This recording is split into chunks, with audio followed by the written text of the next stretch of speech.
Have you ever sacrificed everything for your family only to discover what they really think of you? My name is Alice, and at 68 years old, I thought I knew what love looked like. I thought it meant putting your family first, no matter what the cost. I was wrong, so terribly, devastatingly wrong. It was a crisp October morning when I signed the papers that would change everything. The real estate agent's pen felt heavy in my weathered hands as I watched 30 years of memories transfer to strangers. My beautiful Victorian home on Maple Street, the house where I'd raised Marcus, where his father and I had shared our best years before cancer took him, was no longer mine. "Are you sure about this, Mrs. Thompson?" the agent asked, her voice gentle but concerned. I nodded, forcing a smile. My son needs this. His family needs this. The check for $340,000 felt like both a blessing and a curse. Marcus had called me just 2 months earlier, his voice tight with stress. "Mom, we found this amazing property, but it needs major renovations. Victoria has her heart set on it, and the kids would have such a better life there. We just don't have the funds for the renovation work." Victoria, my daughter-in-law of 15 years, mother to my precious grandchildren Emma and Jake. She'd always been particular, demanding. But Marcus loved her, and she'd given me those 2 beautiful grandchildren, so I'd learned to navigate her moods. "How much do you need, sweetheart?" I'd asked. "50,000 would cover everything. I know it's a lot, but..."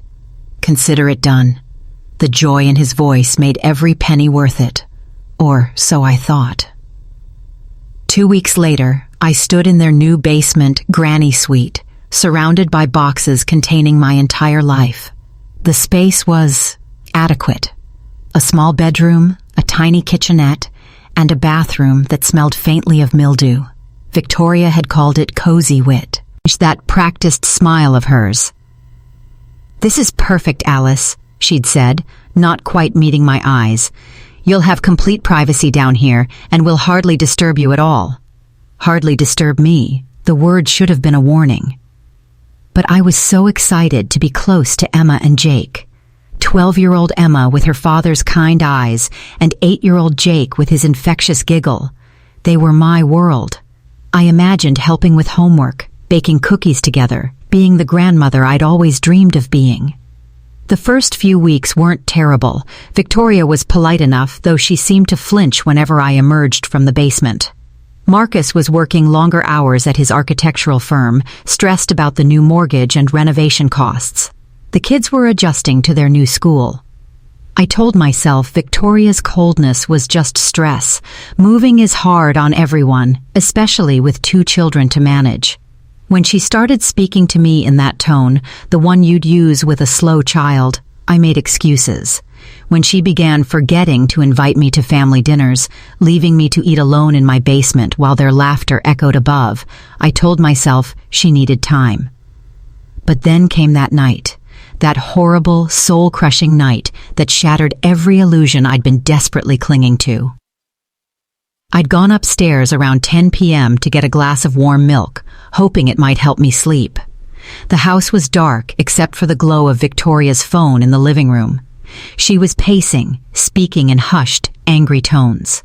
"I'm telling you, Miranda, I can't take much longer," Victoria hissed into the phone. "That old Leech needs to just die already. I can't stand having her here, creeping around, acting like she belongs in our house." My blood turned to ice. I pressed myself against the kitchen doorway, hidden in shadow, my heart hammering so loud I was sure she'd hear it. "She gave us the money, yeah, but now she thinks that gives her the right to be part of our family. Marcus is too blind to see it, but she's manipulating him, making him feel guilty. And the kids, God, the kids actually like her. It's disgusting." I bit my lip so hard I tasted blood. "I'm working on it, okay? I've got a plan. Just give me a few more months, and I'll have her out of here permanently. One way or another, that pathetic old woman is going to get what's coming to her." The laugh that followed was unlike anything I'd ever heard from Victoria. Cold, calculating, evil. My legs nearly gave out as I crept back down to my basement prison, that word echoing in my mind like a death sentence. Leech. What would you do if you discovered your own family saw you as nothing more than a burden to eliminate? I didn't sleep that night. I couldn't. Victoria's words played on repeat in my mind like a broken record. That old Leech needs to just die already.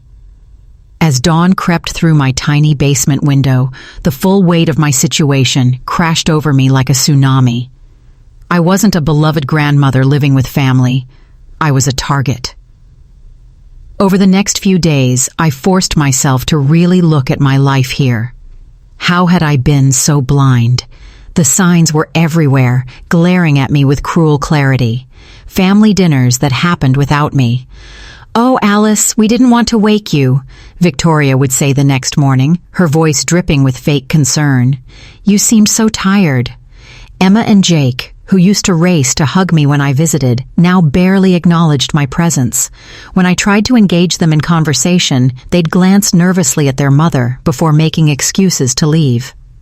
"Grandma Alice, I have homework," Emma would mumble, her eyes filled with confusion and something that looked suspiciously like pity. How long had Victoria been poisoning them against me, filling their young mate ends with lies about their grandmother being a burden, a problem to be managed? The breaking point came 3 days after that horrific phone call. I'd gathered my courage and decided to talk to Marcus, my son. Surely he would listen to reason. Surely he wouldn't let his wife destroy our family.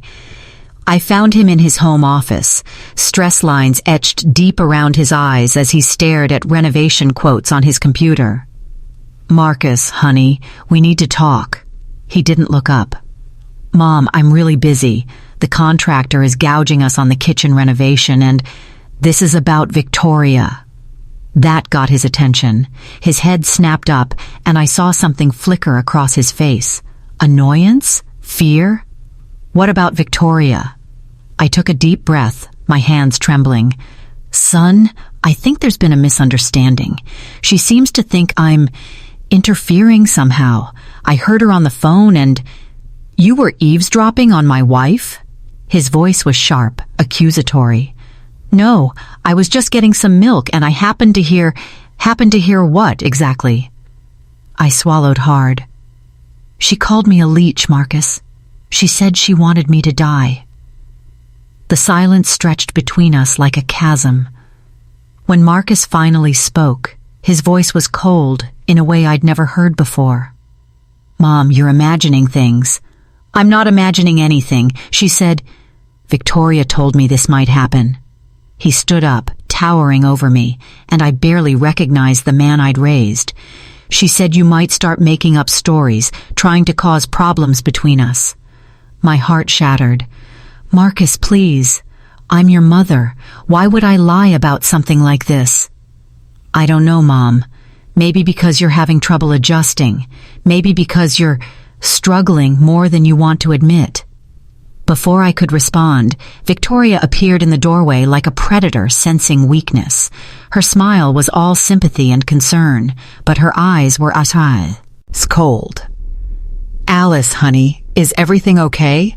Marcus texted that you were upset about something." "She thinks you called her names," Marcus said, his tone suggesting he thought I was losing my mind.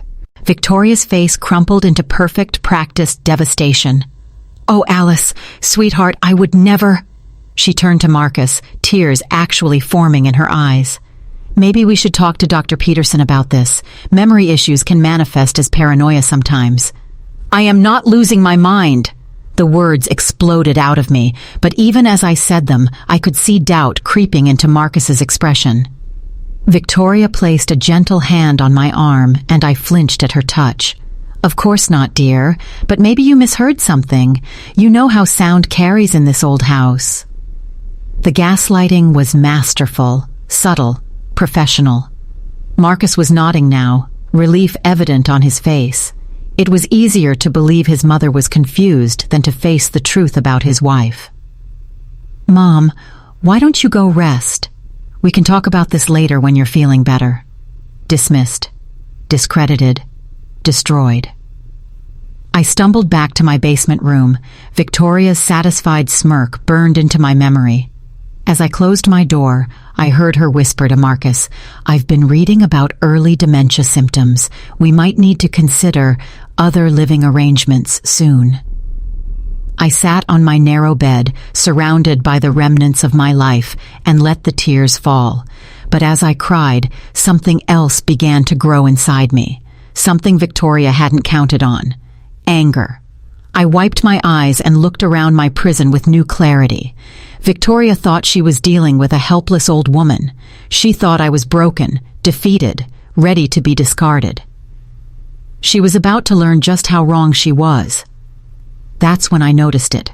My mail, scattered on my small desk, clearly rifled through. Bills opened and resealed. Bank statements creased as if they'd been photographed. Victoria had been going through my personal mail. What else had she been doing behind my back? Sometimes the people who underestimate you the most are the ones who forget you're still watching. They say when you're invisible, you see everything.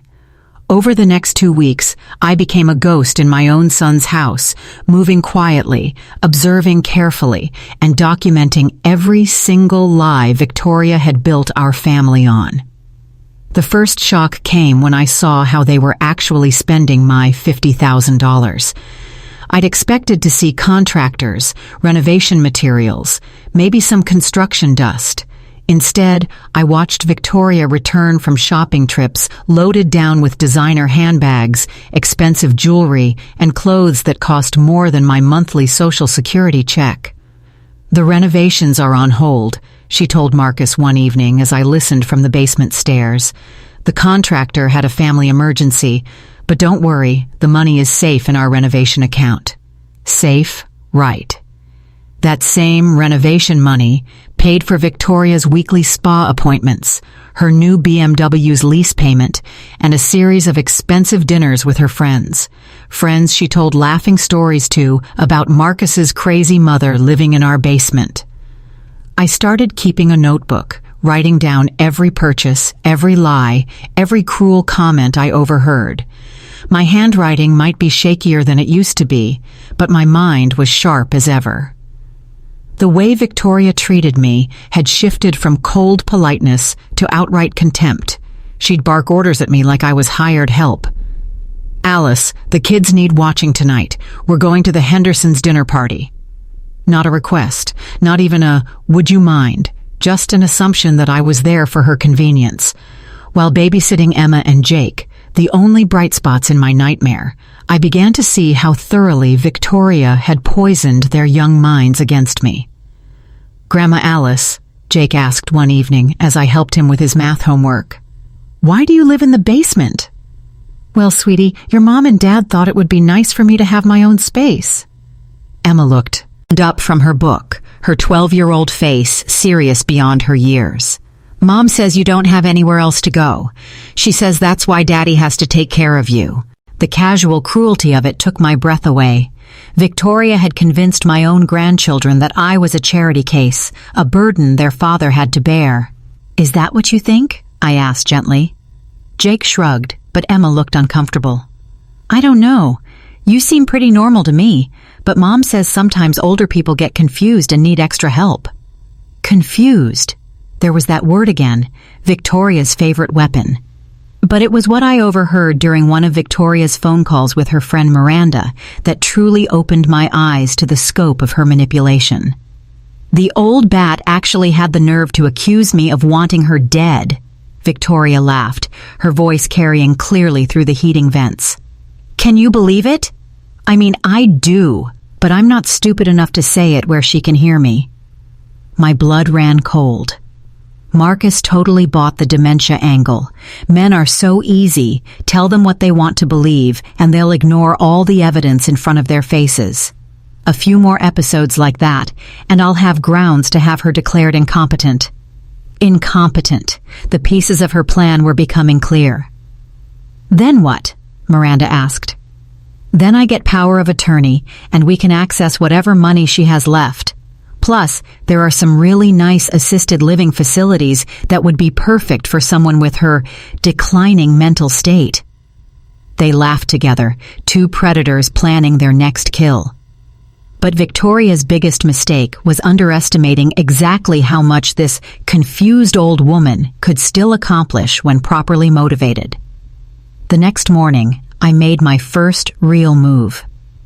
While Victoria was at her yoga class and Marcus was at work, I searched their home office with the methodical precision of someone who had nothing left to lose.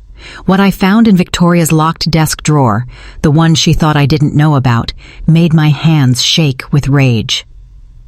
Legal documents with my forged signature, bank applications in my name, and most damning of all, a folder labeled Alice Thompson, Competency Issues, filled with fabricated evidence of my declining mental state. I photographed everything with my old smartphone, the one Victoria assumed I was too technologically challenged to use properly. Every document, every forged signature, every lie she'd carefully constructed. But I wasn't done yet, not even close. As I put everything back exactly as I'd found it, I heard Victoria's car in the driveway. I slipped back to my basement room just as she called out, "Alice, I need you to watch the kids tonight. Marcus and I have plans." "Of course, dear," I called back, my voice perfectly pleasant.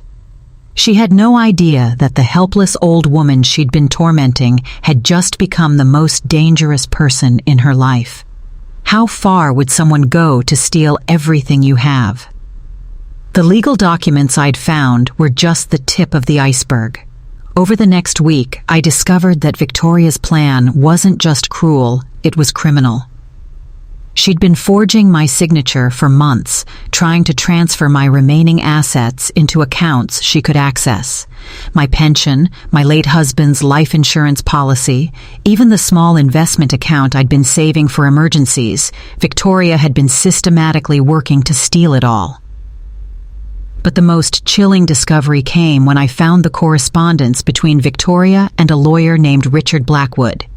The emails, carelessly left open on her laptop while she showered, laid out her entire scheme in black and white. Mr. Blackwood, as we discussed, my mother-in-law, Alice Thompson, is showing increasing signs of dementia and paranoid behavior.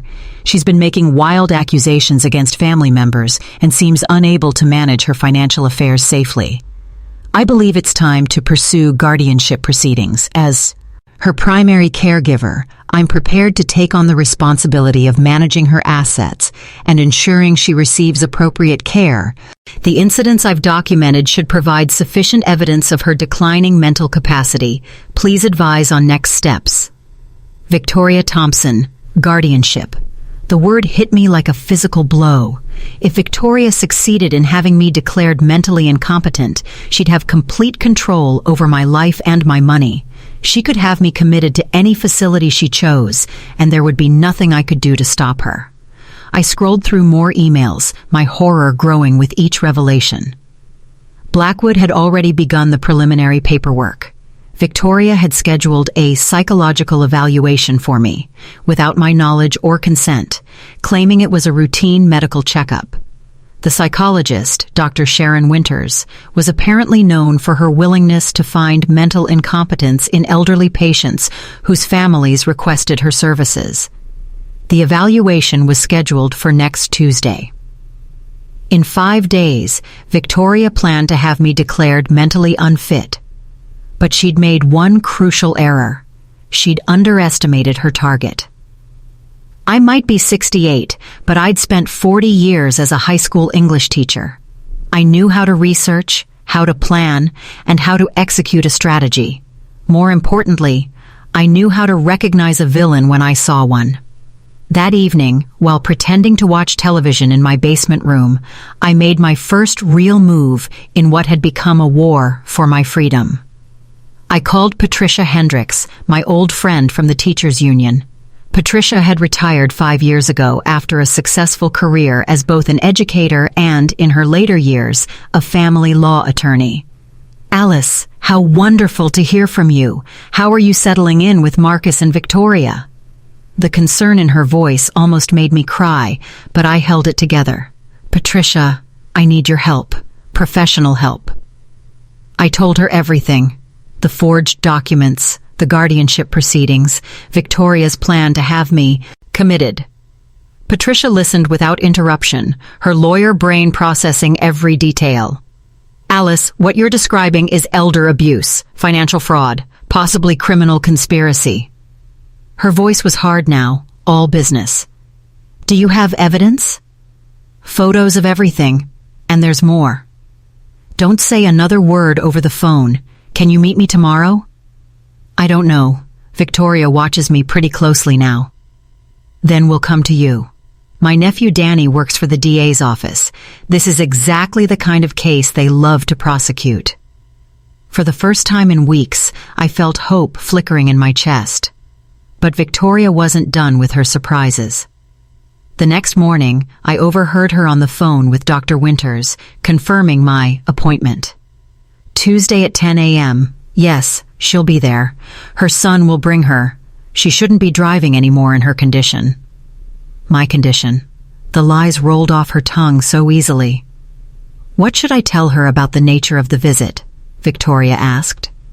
"Just say it's a routine checkup. We'll handle the rest from there." After hanging up, Victoria immediately called Marcus at work. "Honey, I've scheduled that appointment we discussed for your mother. Dr. Winters can see her Tuesday morning. I really think this is for the best. She's been getting more confused lately, and yesterday I caught her going through our personal papers." Going through their papers. The audacity was breathtaking. "Are you sure this is necessary?" Marcus asked, and I could hear the reluctance in his voice. "Marcus, she accused me of stealing from her yesterday. She said I was forging her signature on documents. The paranoia is getting worse." I had to grip the stair railing to keep from storming up and confronting them both. Victoria had turned my discovery of her actual crimes into evidence of my mental decline. "I just hate the idea of tricking her," Marcus said. "We're not tricking her, sweetheart. We're helping her. Sometimes people with dementia don't understand what's best for them." The manipulation was textbook. Victoria had studied her husband's weaknesses and exploited them perfectly.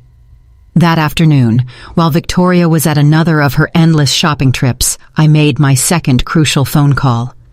My sister Helen lived 3 states away, and we'd been estranged for years over a stupid argument about our parents' estate. But Helen was still family, and more importantly, she was a retired bank executive who understood financial crimes better than anyone I knew. "Alice, is that really you?" "Helen, I need your help, and I need to apologize for being such a fool all these years." By the time I finished explaining my situation, Helen was furious, not at me, but at Victoria. "That manipulative little witch! Alice, pack a bag. I'm driving up there tonight." "I can't just leave. They'll use it as evidence that I'm unstable." "Then we'll do this right. Legally. Officially, with witnesses and documentation that will bury that gold-digging snake so deep she'll need a ladder to see daylight." Helen paused, and when she spoke again, her voice was ice-cold. "Victoria picked the wrong family to mess with. She's about to learn exactly what happens when you try to destroy an old woman who has nothing left to lose." As I hung up, I heard Victoria's car in the driveway. She'd returned from her shopping trip, probably using more of my stolen money. But this time, when she called down for me to watch the children, I smiled. "Of course, dear. I'd be happy to help." Victoria had no idea that her perfect plan was about to become her perfect nightmare. Never underestimate a woman who has nothing left to lose. Patricia arrived the next morning, disguised as a home health care worker, complete with a medical bag and clipboard.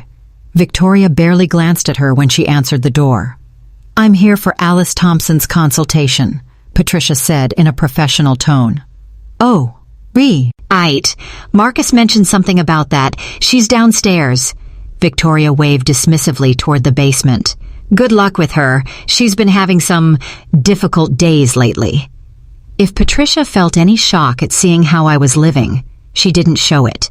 We spent 2 hours in my basement room, with Patricia photographing every piece of evidence I'd gathered while I recorded detailed testimony about Victoria's crimes.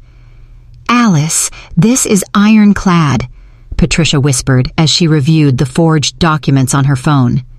"Between the signature forgery, mail theft, and guardianship fraud, Victoria is looking at serious prison time. What about the evaluation on Tuesday?" Patricia smiled grimly. "Oh, you're definitely keeping that appointment, but not the way Victoria expects." That afternoon, Helen arrived as promised. Seeing my sister after 5 years of estrangement should have been emotional, but Helen took one look at my living conditions and went straight into business mode. "Jesus, Alice, this is elder abuse, plain and simple." She set down her suitcase with a decisive thump. "Victoria's about to learn what happens when you mess with the Hendricks sisters." Helen had always been the fierce one, the fighter. I'd forgotten how formidable she could be when someone threatened her family. We spent the evening planning, and by nightfall, I felt something I hadn't experienced in months: power, control, the intoxicating knowledge that I was no longer a victim. The next morning, I began my performance. When Victoria came down to give me my daily orders, I played the confused elderly woman she expected to see. "Victoria, dear, I'm having trouble remembering. Did I already pay my electric bill this month?" She barely looked up from her phone. "I wouldn't know, Alice. You handle your own finances." Of course she'd say that, while actively stealing from those same finances. "Oh, and I found some papers in my room that don't look familiar.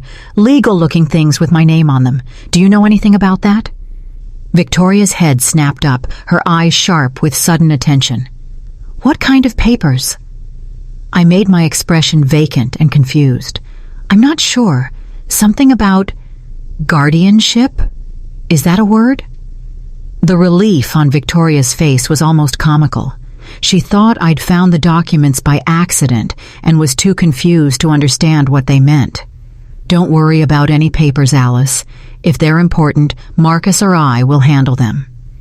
"You're so good to me," I said, making my voice tremulous and grateful. "I don't know what I'd do without you and Marcus taking care of everything." Victoria practically glowed with satisfaction. "That's what family is for, Alice." Family. The word tasted like poison coming from her lips. That afternoon, while Victoria was at her weekly hair appointment, Helen and I executed the next phase of our plan. Helen had contacted her old colleagues in banking and financial crimes, providing them with copies of all the evidence we'd gathered. By evening, there would be official complaints filed in 3 different jurisdictions. Patricia had reached out to the DA's office and the State Attorney General's Elder Abuse Task Force. Both were very interested in Victoria's crimes.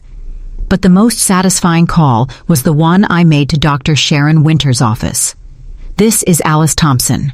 I understand I have an appointment scheduled for Tuesday that I didn't make myself." The receptionist sounded flustered. "Well, your daughter-in-law called, and my daughter-in-law has no legal authority to schedule medical appointments for me without my consent. I'll be there Tuesday as requested, but I'll be bringing my attorney and a court reporter." The silence on the other end was deafening. "Ma'am, perhaps we should reschedule." "Oh no, I insist on keeping the appointment. Dr. Winters and I apparently have quite a lot to discuss about her evaluation methods." I hung up smiling. Patricia had done her homework on Dr. Winters, and it turned out the good doctor had a history of questionable competency evaluations that were currently under review by the State Medical Board. That evening, Victoria announced that Marcus would be taking me to my checkup on Tuesday. "It's just routine, Alice," she said with fake concern.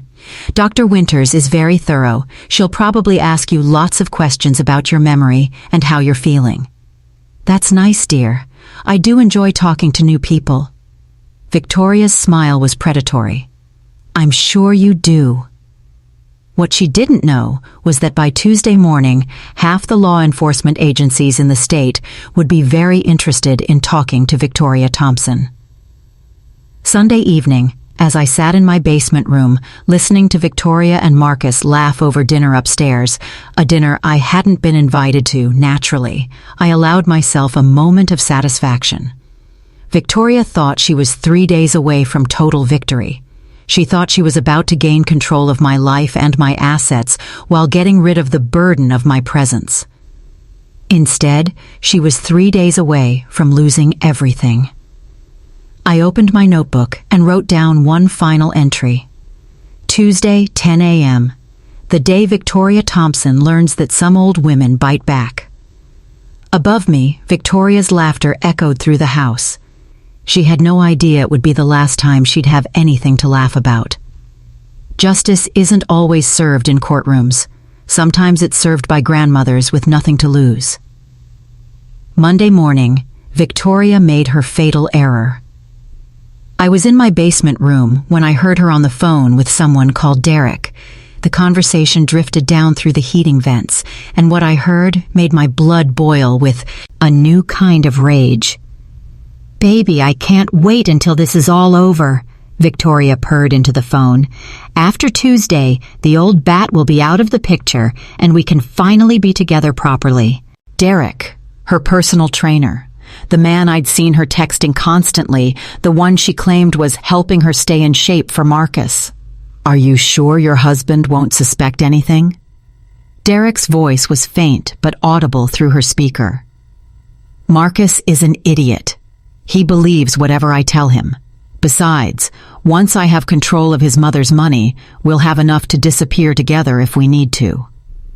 My hands shook as I grabbed my phone and started recording. Victoria was planning to leave Marcus after stealing everything she could from both of us. "What about the kids?" Derek asked. Victoria's laugh was chilling. "They're Marcus's problem. I never wanted kids anyway. They were just part of the package."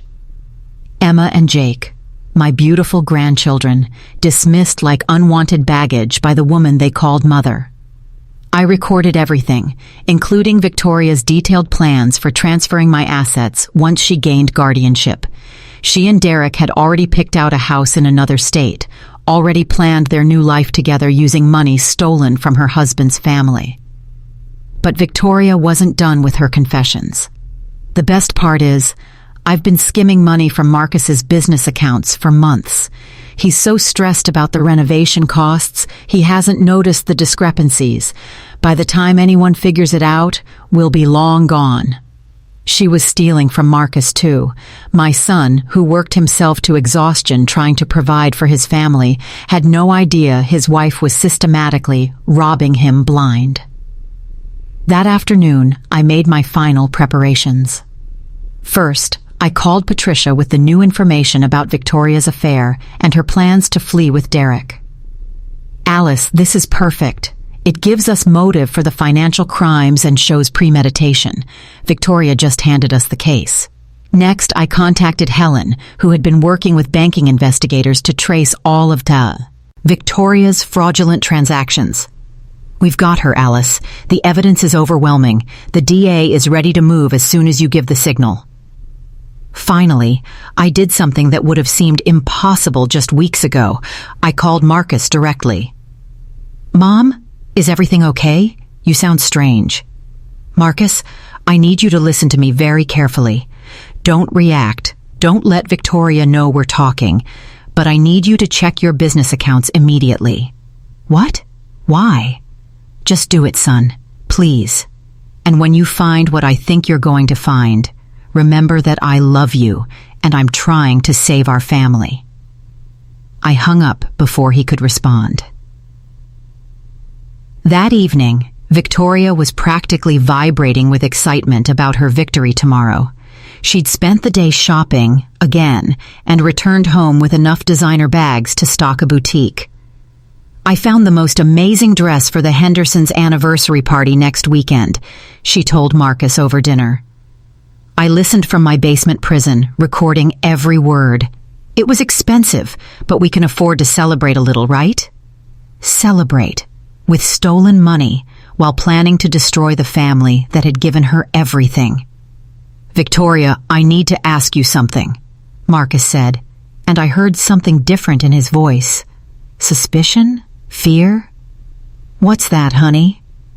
"There are some discrepancies in the business accounts. Money that's missing. Do you know anything about that?" The silence stretched for what felt like hours. "Missing money? Marcus, you're so stressed lately. Maybe you made an error in the books." $50,000 isn't an error, Victoria." My heart broke for my son. The pain in his voice was unmistakable. "I'm sure there's an explanation," Victoria said smoothly. "We can look into it after we get your mother's situation sorted out tomorrow." Using my situation to deflect from her theft, the woman had no shame. That night, I didn't sleep. I spent the hours organizing everything, every piece of evidence, every recorded conversation, every photograph of forged documents. By dawn, I had 3 complete copies of everything, ready to be delivered to the appropriate authorities. At 8 a.m., there was a knock on the basement door. "Mom, we need to leave in an hour for your appointment." Marcus looked terrible, exhausted, confused, betrayed. He'd spent the night discovering the scope of his wife's financial crimes. "I'll be ready, son." He hesitated in the doorway. "Mom, I need to tell you something. I found things. Financial irregularities. I don't understand what's happening, but you will soon," I said gently. "Today, everything becomes clear." At 9:30, as Victoria kissed Marcus goodbye and told me to be good for the nice doctor, I smiled at her with perfect, innocent sweetness. "Don't worry about me, dear. I'm looking forward to talking with Dr. Winters. I have so much to tell her." Victoria's smile faltered for just a moment, but she recovered quickly. She had no idea that she'd just said goodbye to the life she'd built on lies and theft.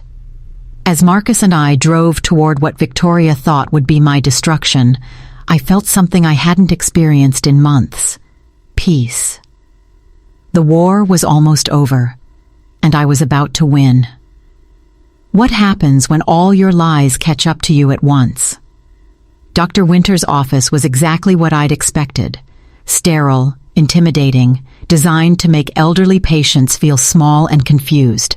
What Dr. Winters hadn't expected was for me to walk in flanked by Patricia, a court reporter, and Detective Sarah Chen from the DA's Elder Abuse Task Force. "Mrs. Thompson, there seems to be some misunderstanding," Dr. Winters stammered, clearly flustered by the official entourage. "This was supposed to be a simple cognitive assessment." "Oh, it is," I said pleasantly, settling into the chair across from her desk. "I'm very interested in discussing my cognitive abilities, particularly as they relate to my daughter-in-law's attempts to have me declared mentally incompetent through fraud." The color drained from Dr. Winters' face. Patricia opened her briefcase with professional precision. "Doctor, we're here to discuss your participation in what appears to be an elaborate elder abuse scheme. I trust you'll be fully cooperative." What followed was 2 hours of the most satisfying conversation of my life. Dr. Winters, faced with evidence of her history of questionable competency evaluations and her agreement to declare me mentally unfit before even meeting me, sang like a canary about Victoria's plan. Meanwhile, across town, Victoria was about to have the worst day of her life. Detective Chen had coordinated perfectly. While I was exposing Dr. Winters' corruption, search warrants were being executed at my son's house, Victoria's bank accounts were being frozen, and Derek, Victoria's lover and co-conspirator, was being arrested at his gym for conspiracy to commit fraud. Marcus, bless him, was completely cooperating with police once they explained what his wife had been doing. The betrayal in his voice when he called Victoria to ask her to come home immediately was heartbreaking, but necessary. "There's something we need to discuss," he told her over the phone, while Detective Rodriguez listened on speakerphone. "About Mom's appointment. Can you come home now?" "How did it go?" Victoria's voice was bright with anticipation. Is she being transferred somewhere safe? Safe. The euphemism made my skin crawl. Just come home, Victoria. We'll discuss everything then. By the time Victoria arrived at the house, her world had already collapsed. She just didn't know it yet. I wasn't there to see her face when she walked into her living room to find Marcus surrounded by police officers, boxes of evidence, and a very official-looking woman in a suit holding a stack of warrants.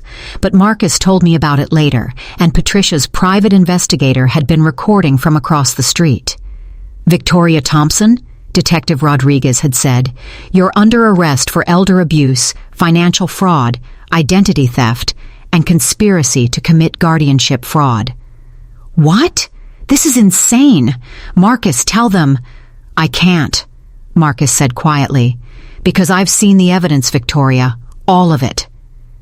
That's when they played the recording of her conversation with Derek, the one where she detailed her plans to steal my money and abandon Marcus and the children. Victoria's composure finally cracked. That's not... I never... Marcus, you can't believe this.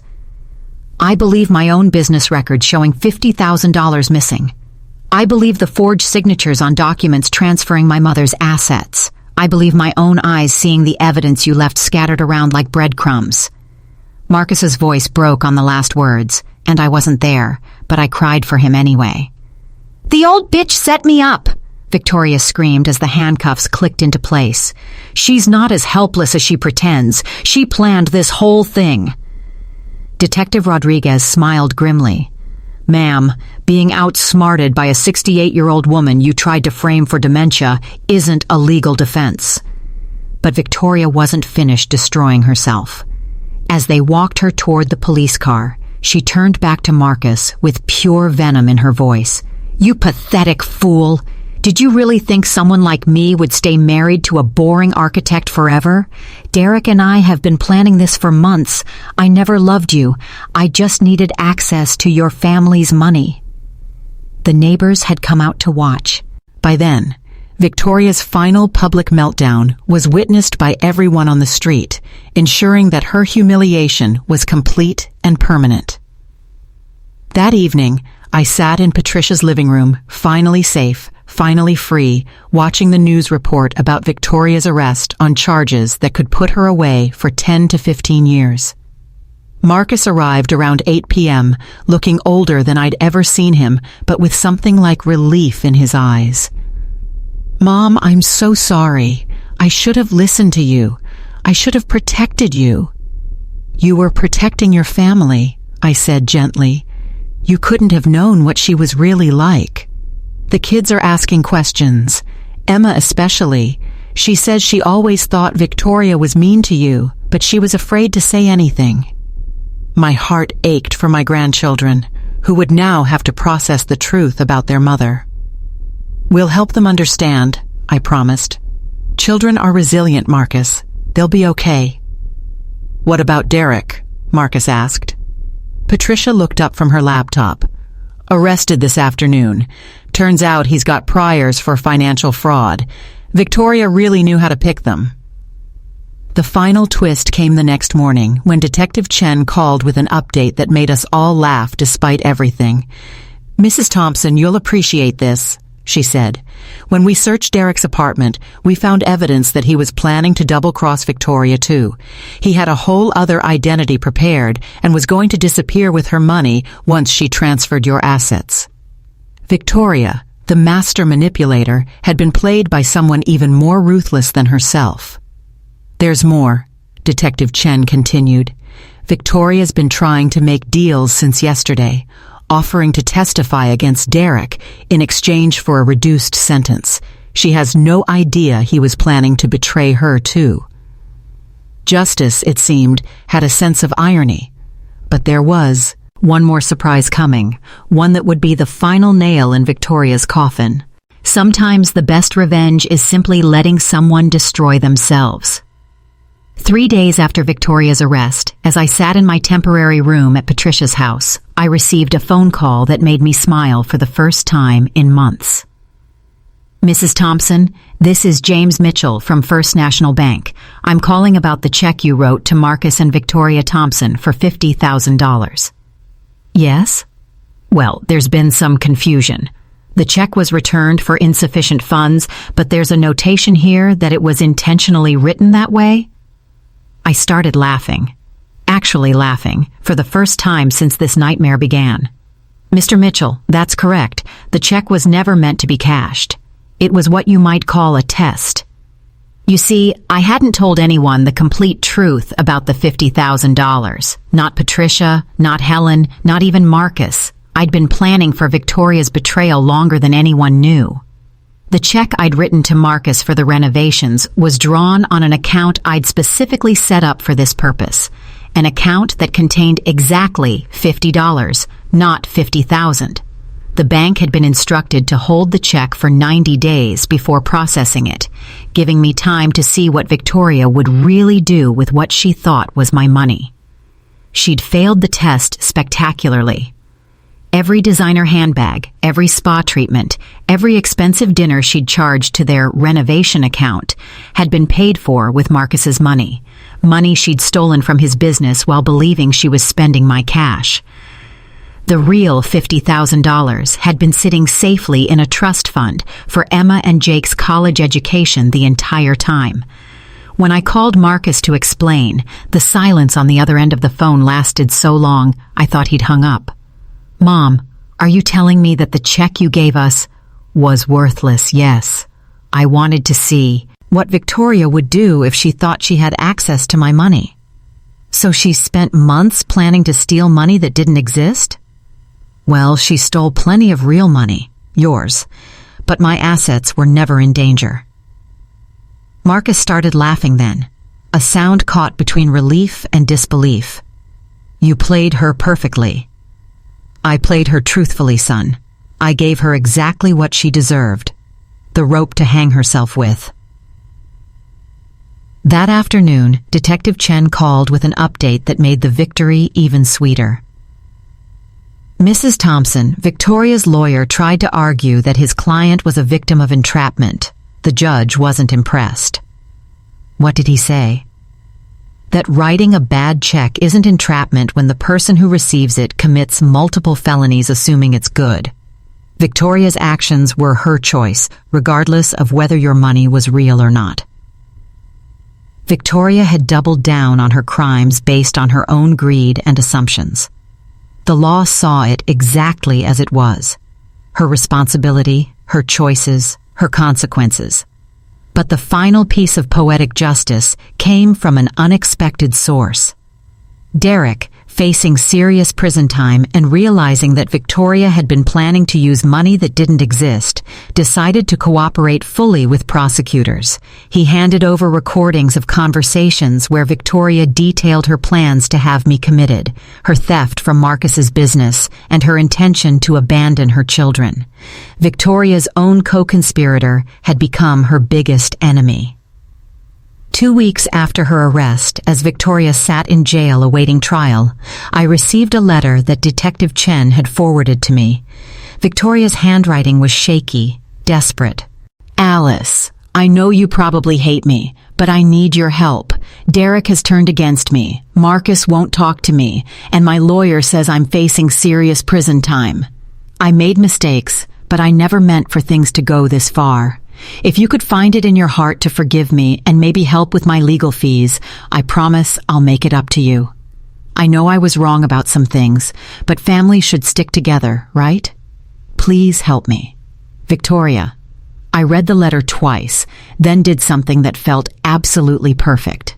I threw it in the trash without responding. Victoria had spent months treating me like garbage, calling me a leech, planning to steal my money and have me committed to an institution. Now, facing the consequences of her actions, she wanted me to save her. The irony was beautiful. That evening, Marcus brought Emma and Jake over to Patricia's house for dinner. My grandchildren, freed from Victoria's toxic influence, were slowly returning to the loving, open children I remembered. "Grandma Alice," Emma said as we worked on her homework together, I'm sorry I was mean to you. Mom told us you were sick and confused, but you're not, are you? No, sweetheart. I'm not sick, and you weren't mean. You were just repeating what you'd been told. Are you going to live with us again? Jake asked hopefully. I smiled at him, this beautiful boy who'd been taught to see his grandmother as a burden. I'm going to get my own place nearby, so I can visit you all the time but still have my independence. Will Mom be coming back? Emma asked quietly. Marcus and I exchanged glances. The children deserved honesty appropriate to their ages. Your mom made some very serious mistakes, Marcus said gently. She's going to have to face the consequences of those choices, but you'll always have me and Grandma Alice and lots of people who love you. That night, as I tucked Emma and Jackie into their beds at Patricia's house, their temporary home, while Marcus dealt with the legal aftermath of Victoria's crimes, Emma hugged me tightly. I love you, Grandma Alice. I'm glad you're okay. I love you too, sweetheart. And I'm more than okay. I'm exactly where I'm supposed to be. Victoria had tried to destroy me, but instead she'd given me something precious. The knowledge that I was stronger than I'd ever imagined, and the complete restoration of my relationship with my family. Sometimes the best revenge really is just letting someone face the natural consequences of their own actions. And sometimes, an old woman with nothing left to lose is the most dangerous opponent of all. What's better than revenge? Watching someone face the consequences of their own actions. 6 months later, I stood in the kitchen of my new house, a beautiful cottage just 3 blocks from Marcus and the children, reading the final chapter of Victoria's story in the local newspaper. Local woman sentenced in elder abuse scheme, the headline read. Victoria had been sentenced to 8 years in prison for elder abuse, financial fraud, identity theft, and conspiracy. Derek got 12 years for his role as the mastermind, plus his prior convictions counted against him. Dr. Winters lost her medical license and received 2 years of probation for her part in the fraudulent competency evaluation scheme. Justice, it seemed, had been thoroughly served. The best part? Victoria's appeals had failed spectacularly. Her lawyer's argument that she'd been manipulated by her older, more cunning mother-in-law had actually made the judge impose a harsher sentence. Mrs. Thompson demonstrated remarkable intelligence and resourcefulness in protecting herself from a systematic campaign of abuse, Judge Harrison had said during sentencing. The defendant's attempt to portray her victim as the villain only underscores the manipulative behavior that makes her such a danger to vulnerable adults. Marcus had gotten full custody of Emma and Jake, of course. Victoria's recorded statements about never wanting children and planning to abandon them had eliminated any possibility of shared custody. My son was thriving now, rebuilt from the ground up after Victoria's betrayal. He'd started therapy to process the emotional abuse he'd suffered, and he was slowly learning to trust his own judgment again. The business was recovering too. Marcus had been able to recover most of the stolen funds through insurance and Victoria's seized assets. Emma and Jake were doing well in counseling, processing their mother's abandonment with the resilience that children somehow manage to find. They spent most afternoons at my house, where we baked cookies, worked on homework, and built the relationship Victoria had tried so hard to destroy.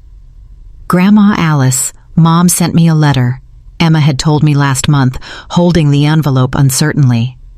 What did it say, sweetheart? That she was sorry and she missed me and Jake. She wants us to visit her.